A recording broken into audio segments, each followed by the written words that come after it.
Salmo 91. Ang Dios atong tigpanalipod. Ang mudangup sa labing halangdon, ang magpabiling ubos sa pagbantay sa labing gamhanan. Makaingon sa Ginoo, ikaw ang akong manlalaban og tigpanalipod.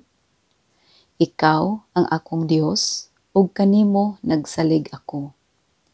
Gikan sa tanang katalagman nga wala mo hisayri, ilikay kagayod niya, ingon man sa tanang sakit nga makamatay.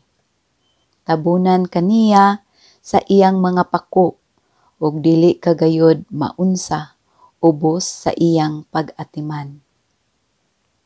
Ang iyang pagkamaunongon, manalipod ug magbantay kanimo.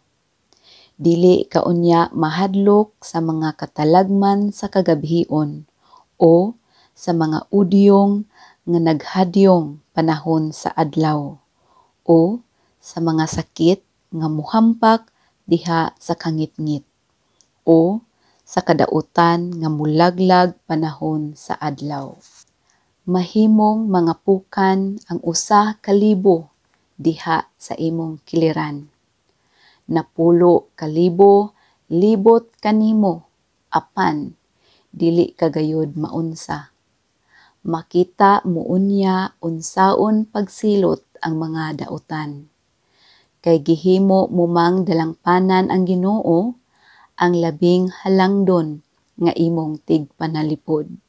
Walay katalagman nga mudangat kanimo, ug walay kadaot nga muabot duol sa imong puloy-anan. Pabantayan ka sa Dios sa iyang mga anghel aron pagpanalipod kanimo bisag asa ka paingon. Sapuangon kanila sa ilang mga kamot aron dili maunsa sa mga bato ang imong mga tiil.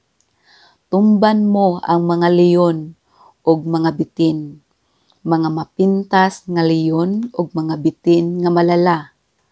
Ang Dios nag-ingon, luwason ko kadtong nahigugma kanako, ug panalipdan ko kadtong miila sa akong ngalan.